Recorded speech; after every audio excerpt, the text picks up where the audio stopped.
श्री शिवाय नमस्तु भयम। दोस्तों, जैसा कि आप सभी लोग जानते हैं कि 10 मई 2026 यानी रविवार को पड़ रही है ज्येष्ठ महीने की कृष्ण पक्ष अष्टमी तिथि, जो बहुत ही खास है। और दोस्तों, ये वो तिथि है जो कि ज्येष्ठ महीने में रविवार को पड़ रही है। दोस्तों, इसी दिन किया जाने वाला पंडित जी द्वारा बताया गया एक लाल फूल और एक सफेद फूल वाले उपाय आप लोगों को जरूर करना चाहिए, क्योंकि दोस्तों ये एक ऐसा उपाय है जो कि हर दिन नहीं किया जाता। ज्येष्ठ महीने में जो रविवार की अष्टमी तिथि आती है उसी दिन किया जाता है। अगर आप लोगों ने इस उपाय को नहीं किया है या किसी कारणवश नहीं कर पाए हो तो इस ज्येष्ठ रविवार अष्टमी तिथि के दिन इस उपाय से मत चूकना। दोस्तों देखिए, यह दिन इतना खास होता है, इतना महत्वपूर्ण होता है। देखा गया है कभी कभी बड़े बड़े पूजा पाठ अनुष्ठान से जो मनोकामना पूर्ण नहीं होती है, वो ज्येष्ठ रविवार के दिन एक छोटे से करने से ही आपकी मनोकामना पूर्ण हो जाती है। और बहुत सारे लोगों ने इस उपाय को किया भी है और उनको इस उपाय को करने का फल भी जरूर मिला है। अगर आप लोग भी इस उपाय को इस रविवार के दिन करना चाहते हैं तो आप इस उपाय को समझदार है को पहले अच्छे से समझ लेना, सुन लेना, उसके बाद करना। आपको इस उपाय का फल जरूर मिलेगा, आपकी सभी मनोकामनाएं पूरी हो जाएंगी। दोस्तों, हम आपको यहां पर बता दें कि ये जो एक लाल फूल और एक सफेद फूल वाले उपाय है, ये उपाय पंडित जी ने अपनी अभी की सीहोर की कथा में ही बताया है। उपाय को करने से आपके घर में चाहे किसी भी प्रकार की दुहक और समस्या क्यों ना चल रही हो, आपको उसका कारण भी नहीं पता है कि भाई ये समस्या किस कारण से चल रही है। उसका कुछ भी कारण हो सकता है, जैसे पितृदोष हो सकता है, काला सर्प दोष हो सकता है, या किसी भी तरह का मंगल दोष भी हो सकता है, और भी बहुत तरह के दोष होते हैं, कुछ भी हो सकता है। पर आपको इस उपाय को करने के लिए अपने दोष को पता लगाने की भी जरूरत है। आपके घर में किस कारण से इतनी दुख और परेशानी आ रही है वो भी आपको पता लगाने की जरूरत नहीं है। बस रविवार को अष्टमी तिथि के दिन इस उपाय को कर लेना है, क्योंकि इसी एकमात्र उपाय को करने से आपके पूरे घर परिवार में सुख और शांति हो जाएगी। आपके घर में अच्छे अच्छे काम होने लगेंगे, आपकी जो भी मनोकामना होगी वह भी धीरे धीरे करके पूर्ण होना शुरू हो जाएगी। अब हम समझते हैं इस एक लाल फूल और एक सफेद फूल वाले उपाय को आपको करना कैसे है, किसको करना है, किस करना है और कैसे करना है। देखो, उपाय बिल्कुल आसान है, बस समझने वाली बात है। ध्यान से समझिए, उसके बाद ही आप लोग जो है इस उपाय को जरूर कीजिएगा। सबसे पहली चीज हम लोग ये समझते हैं कि इस एक लाल फूल और एक सफेद फूल वाले उपाय को इस आने वाली रविवार अष्टमी तिथि के दिन किसको करना है। तो देखिए, इस उपाय को घर के सभी सदस्यों को करने की बिल्कुल भी जरूरत नहीं है। घर में से कोई एक मुख्य बड़ा सदस्य इस उपाय को करेगा तो उस घर परिवार के सभी सदस्यों को इस उपाय को करने का फल मिल जाएगा।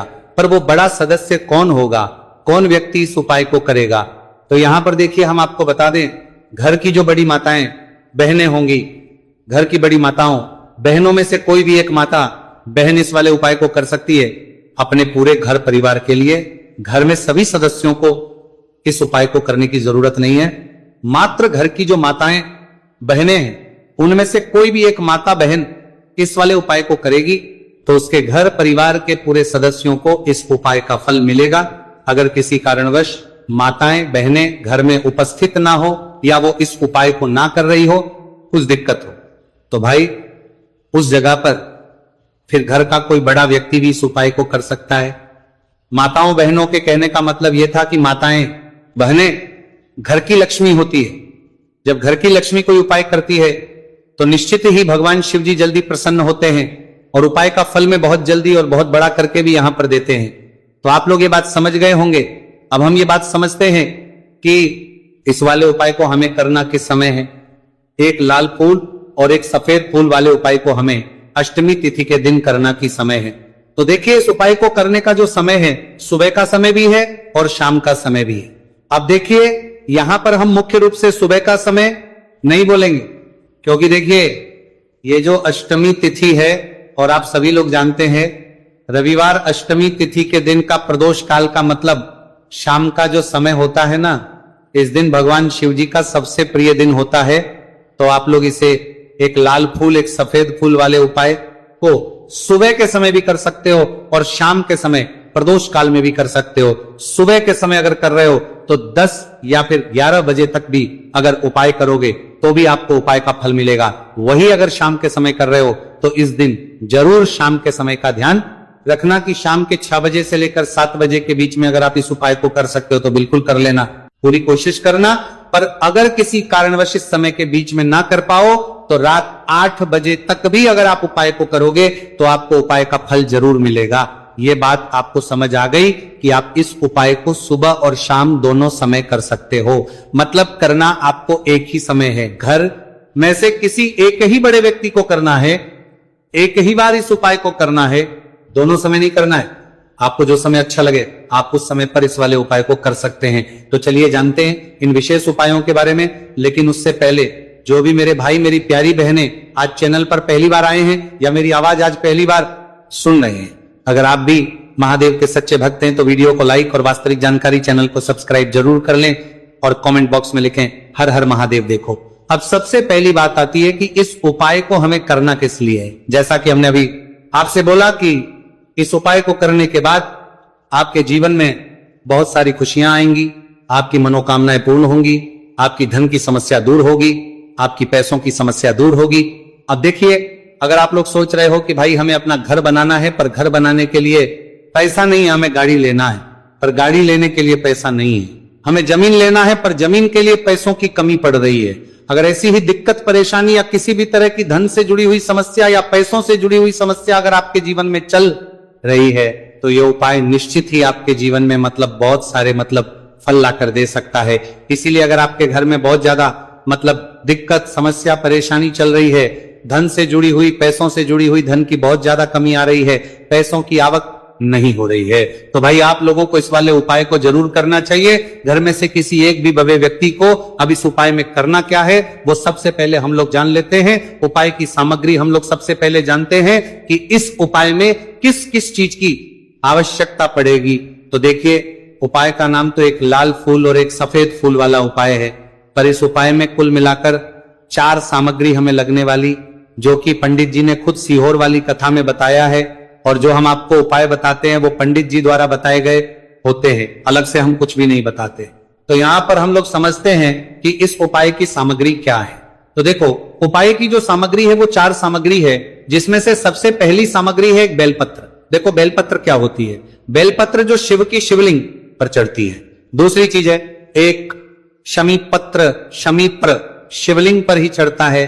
तीसरी चीज है दोस्तों एक लाल फूल, उपाय का नाम है। तो एक यहां पर आपको लाल फूल लेना है।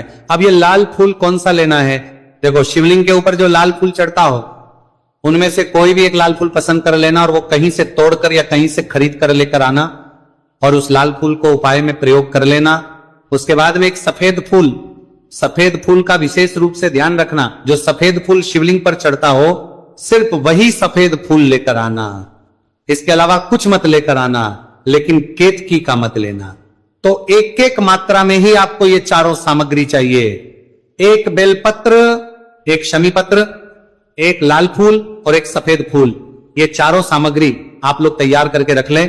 प्रदोष काल में या सुबह के समय जब भी आप इस उपाय को कर रहे हैं, जैसे ही आपके उपाय की सामग्री तैयार हो जाती है तो क्या हम सीधा उपाय को करने के लिए इन चारों सामग्री को उपाय करने के लिए जा सकते हैं? नहीं, तो यहां पर आपको इस बात का ध्यान रखना है कि हम भगवान शिव जी को प्रसन्न करने के लिए तो जा रहे हैं, हम अपनी मनोकामना को पूर्ण करवाने के लिए तो जा रहे हैं, पर हमें यह दर्शाना बिल्कुल भी नहीं है कि हम सिर्फ अपने फायदे के लिए भगवान शिव जी के मंदिर में आए हैं। इसलिए हम इस उपाय को करने के साथ साथ में भगवान शिव जी की पूजन अर्चना के लिए कुछ सामग्री भी जरूर लेकर जाएंगे। जैसे कि सुबह समय अगर आप उपाय को कर रहे हो, इस एक लाल फूल और एक सफेद फूल वाले उपाय को, तो भाई सुबह के समय आपको एक लोटा जल लेकर जाना है। जो लोग प्रतिदिन शिव जी के मंदिर जाते हैं, पूजन अर्चना करते हैं, जल चढ़ाते हैं, फूल बेल पत्र सब कुछ चढ़ाते हैं, भाई वो अपनी पूजन अर्चना वैसी की वैसी ही करना। बाकी जो सिर्फ उपाय को करने के लिए जा रहा है, जो कुछ भी लेकर नहीं जा रहा है, उसे कम से कम 1 लोटा जल अपने घर से भरकर लेकर जाना, अगर आप उपाय को कर रहे हो, है ना। क्योंकि इस वाले उपाय को आप भगवान शिव जी की पूजन अर्चना करने के बाद ही करना। वहीं अगर बात करें शाम के समय की, अगर कोई व्यक्ति शाम के समय प्रदोष काल में इस वाले उपाय को कर रहा है तो भाई आपको मात्र एक घी का दीपक तैयार करना है।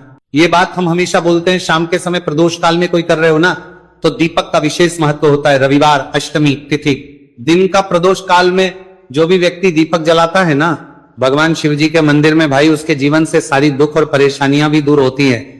तो भाई इस दिन दीपक का विशेष रूप से ध्यान रखना आप लोग। अगर आप इस उपाय को शाम के समय प्रदोष काल में कर रहे हो, है ना, ये जो दीपक आप लोगे ये आटे का लोगे। जो आटा आप गूंद दोगे उसके अंदर कुछ भी मत डालना, मात्र सादा आटा लगाकर उसे तैयार कर लेना और एक मीडियम साइज का दीपक तैयार कर लेना।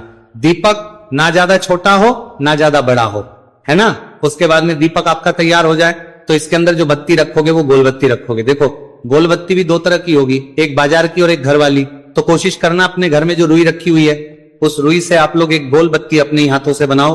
उपाय का फल अच्छा मिलता है, भगवान शिव जी जल्दी प्रसन्न होते हैं। जब हम किसी भी उपाय को अपने हाथों से परिश्रम करके तैयार करते हैं तो आपको उस दीपक के अंदर एक गोल बत्ती रख देनी है। इसके अंदर जो चीज आप लोग डालोगे वो डालोगे शुद्ध देसी गाय का घी। इस बात का विशेष रूप से ध्यान रखना, शुद्ध देसी गाय का घी ही डालना है, तेल वगैरह नहीं। आज के दिन तो मत डालना, रविवार अष्टमी तिथि के दिन, क्योंकि भगवान शिव जी का सबसे प्रिय दिन और प्रिय समय पर हम लोग इस वाले उपाय को कर रहे हैं। तो थोड़ा सा शुद्ध गाय का घी इतना डालना कि वो दीपक कुछ समय तक चल सके। ना बाजार वाला मिलावटी घी डालना, ना भैंस का घी डालना, शुद्ध देसी गाय का घी। आपको ढूंढने में थोड़ी मतलब मेहनत लगेगी और महंगा भी मिलेगा, पर गाय के घी से भगवान शिव जी प्रसन्न होते हैं और उसी शुद्ध देसी गाय के घी से घर में बरकत भी बनी रहती है और हमारे घर में सुख शांति भी बनी रहती है। इसलिए इस शुद्ध देशी गाय का घी अपने घर में हमेशा रखा करो, वो भगवान शिव जी के कार्यों में भी उपयोग में आता है और उपायों में भी हम लोग प्रयोग कर सकते हैं। तो यहां पर आपकी सारी तैयारियां हो चुकी है। उपाय को करते समय शुद्धता का विशेष रूप से ध्यान रखिएगा। सुबह कर रहे हो तो भाई सुबह तो आपको स्नान करना ही करना है, बाकी शाम को कर रहे हो तो शाम को मात्र हाथ मुंह धोकर भी आप लोग इस वाले उपाय को कर सकते हो, कोई दिक्कत वाली बात नहीं है भाई। उपाय की पूरी सामग्री तैयार कर और पूजन सामग्री लेकर आपको भगवान शिव जी के मंदिर पहुंचना है, जो आपके घर के पास में हो, जहां पर शिवलिंग विराजित हो, शिवालय हो, वहां पर आप लोगों को पहुंचना है। और जैसे ही आप भगवान शिव जी के मंदिर में पहुंचते हो वहां जाकर ही उपाय शुरू नहीं करना है, पहले आपको भगवान शिव जी की पूजन अर्चना करना है। पूजन अर्चना कैसे करोगे? सुबह के समय गए हो तो एक लोटा जल वगैरह जो भी पूजन सामग्री लेकर गए हो उससे पहले पूजन सामग्री आप लोग मतलब पूजन भगवान शिव जी की कर लो। जो व्यक्ति सिर्फ एक लोटा जल लेकर गए हैं वो शिव जी के शिवलिंग पर मात्र एक लोटा जल एक धारा से धीरे धीरे करके चढ़ा लो। अपनी पूजन अर्चना आप लोग जो है पूरी कर लो पहले। उसी के बाद अगर आप शाम के समय कर रहे हो तो पहले जाकर बैठना है भगवान शिव जी के शिवलिंग के पास में। आप जो दीपक तैयार करके लेकर आए हो उस दीपक को पहले जलाना है। ये जो दीपक आप लोग जलाओगे ना, ये किसी और की माचिस से मत जला, अपनी ही माचिस अपने ही घर से लेकर आना और इस दीपक को अपनी ही माचिस से जलाना। अगर आपने मंदिर की माचिस या किसी और की माचिस ले ली, इस उपाय को करने में इस उपाय का फल उस व्यक्ति को भी बहुत मिल जाएगा। इस बात का ध्यान रखना, अपने घर से अपनी ही माचिस लेकर जाना और इस दीपक को जलाना। दीपक को जलाने के बाद भगवान शिव जी की शिवलिंग के पास में रख देना। शिवलिंग के इतना पास में मत रखना कि शिव जी को आंच लगे, थोड़ी सी दूरी बनाकर ही जो है इस दीपक को शिवलिंग के पास में आप लोग रख दीजिएगा। अब जैसे ही आपकी पूजन अर्चना हो जाती है, भगवान शिव जी के शिवलिंग के सामने या आसपास कहीं पर भी बैठ जाइए उपाय को करने के लिए। और उपाय को करने से पहले आप लोग अपनी वो चारों पूजन सामग्री निकाल लीजिए, उपाय की जो सामग्री है वो निकाल लीजिए और भगवान शिव जी के शिवलिंग के ऊपर एक माता अशोक सुंदरी जी का स्थान देख लीजिए। माता अशोक सुंदरी जी का जो स्थान होता है वो जलाधारी के ऊपर होता है, जलाधारी के बिल्कुल बीचों बीच में होता है। आप लोगों ने देखा भी होगा, शिवलिंग की जलाधारी होती है, जलाधारी के बिल्कुल बीचों बीच का जो स्थान होगा वो माता अशोक सुंदरी जी का स्थान होगा, क्योंकि यहीं पर हमें ये जो है उपाय को करना है। सबसे पहली चीज, अब हम उपाय को करना शुरू करते हैं। आप सबसे पहले अपनी एक बेलपत्र उठा लो। एक बेलपत्र को आपको माता अशोक सुंदरी जी वाले स्थान पर सबसे पहले समर्पित करना है। बेलपत्र की डंडी का मुख होगा जलाधारी की तरफ, जहां से जल बहता है और नीचे गिरता है, और बीच वाली बड़ी पत्ती का मुख मतलब शिवलिंग की तरफ होगा। इस तरीके से आपको इस बेलपत्र को माता अशोक सुंदरी जी वाले स्थान पर समर्पित कर देना है। उसके बाद में अपनी एक शमी पत्र उठा लो, जो आप उपाय के लिए लेकर आए हुए हो। शमी पत्र को उठाकर शमी पत्र की भी जो डंडी का भाग होगा वो जल की तरफ करके, जहां से जल बहता है नीचे गिरता है, उस तरफ करके और पत्ती वाला भाग शिवलिंग की तरफ करके इस शमी पत्र को भी उस बेल पत्र के ऊपर आपको समर्पित कर देना है। समर्पित करने के बाद अब आप ले लो अपना एक लाल फूल जो आप उपाय को करने के लिए लेकर आए हुए हो। इस लाल फूल का जो खिला हुआ भाग होगा, चाहे वो गुलाब का फूल हो, चाहे कोई सा फूल जो शिवलिंग पर चढ़ता हो, भाई उस फूल का जो खिला हुआ भाग होगा वो शिवलिंग की तरफ होगा। बाकी जो पीछे का भाग होगा फूल का वो जलाधारी की तरफ, जहां से जल बहता है नीचे गिरता है उस तरफ होगा। और आखिरी में आपका जो एक सफेद फूल बचा हुआ है, इस सफेद फूल को भी आपको लेना है और सफेद फूल का जो खिला हुआ भाग होगा वो शिवलिंग की तरफ होगा, जहां पर शिवलिंग रखा हुआ है उस तरफ होगा और डंडी का भाग जलाधारी के पीछे की तरफ हो जाएगा।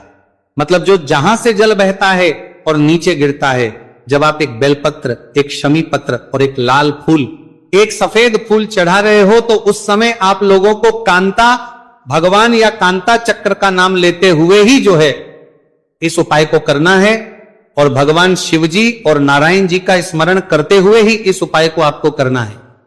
तो जब भी आप एक बेलपत्र, एक शमी पत्र, एक लाल फूल और एक कमी हो रही है, जो भी दुख और समस्या परेशानी चल रही हो आपको, अपनी वो दुख और जो है भगवान शिव जी से उपाय को पूरा करने के बाद वहीं पर पास में बैठकर बोल देना है, हाथ जोड़ के आंखें बंद करके अपनी परेशानी और श्री शिवाय नमस्तु भयम का जाप करना है।